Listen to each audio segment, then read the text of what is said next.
Assalamualaikum warahmatullahi wabarakatuh. Perkenalkan saya Cakra Halilintar dengan NIM 24398, mahasiswa Universitas Negeri Padang. Pada tugas UTS kali ini, saya akan membahas topik tentang kemajemukan masyarakat Indonesia dan tantangan integrasi sosial. Saya memilih topik ini karena Indonesia dikenal sebagai negara yang sangat beragam, baik dari segi suku, agama, budaya, bahasa maupun adat istiadat. Keberagaman ini adalah kekayaan bangsa yang luar biasa, tapi di sisi lain juga bisa menjadi tantangan kalau tidak dijaga dengan baik. Karena itu, penting bagi kita memahami bagaimana kemajemukan bisa berjalan seiring dengan persatuan sosial. Kita masuk dalam bagian pertama, yaitu pengertian dan fakta kemajemukan. Menurut Cohen Janingrat, masyarakat majemuk adalah masyarakat yang terdiri dari berbagai kelompok sosial dengan latar belakang budaya yang berbeda-beda.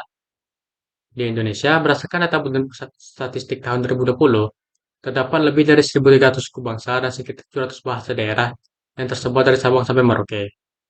Setiap daerah memiliki budaya, nilai, dan tradisi yang unik. Semua itu untuk membentuk jati diri bangsa kita yang kaya dan berwarna. Namun, keberagaman ini juga memiliki sisi tangan, terutama jika tidak diiringi rasa saling menghormati dan toleransi antara anggota masyarakat. Kita masuk bagian kedua, yaitu dampak dan tantangan kemajemukan.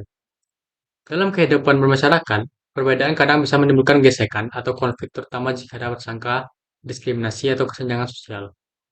Sojono Sukanto menyebutkan bahwa dalam masyarakat majemuk, potensi konflik bisa muncul karena adanya perbedaan kepentingan nilai dan identitas sosial.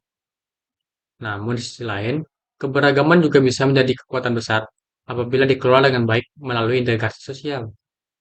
Integrasi sosial adalah proses penyatuan kelompok-kelompok masyarakat agar bisa hidup berdampingan secara harmonis dalam suatu sistem sosial. Proses ini bisa terjadi jika ada saling percaya, komunikasi yang terbuka, nilai bersama yang junjung tinggi seperti Pancasila dan sebagai Bhinneka Tunggal Ika.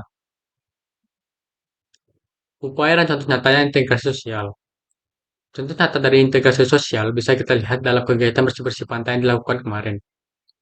Kegiatan ini bukan sekedar aksi menjaga kebersihan lingkungan, tapi juga bentuk nyata kerjasama lintas kelompok yang menunjukkan semangat gotong royong.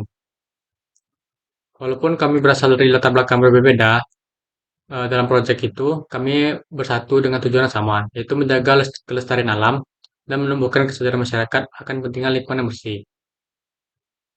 Menurut Bambang Rustanto, integrasi sosial dapat tumbuh melalui interaksi, komunikasi, dan kerjasama dalam kegiatan sosial. Melalui kegiatan seperti ini, nilai kepedulian, solidaritas, dan kebersamaan bisa tumbuh kuat sehingga menciptakan harmoni dalam kehidupan masyarakat. Kesimpulannya, sebagai generasi muda, kita punya peran besar dalam menjaga keutuhan bangsa di tengah keberagaman. Caranya sederhana, dengan menghargai perbedaan, menjaga sikap toleransi, serta ikut berkontribusi dalam kegiatan sosial yang positif, seperti aksi peduli lingkungan. Dengan begitu, keberagaman tidak menjadi alasan untuk terpecah, tetapi menjadi sumber kekuatan yang memperkokoh persatuan bangsa Indonesia. Mari kita jadikan semangat gotong royong dan toleransi sebagai bagian dari identitas kita sebagai warga negara Indonesia. Terima kasih, semoga bermanfaat. Assalamualaikum warahmatullahi wabarakatuh.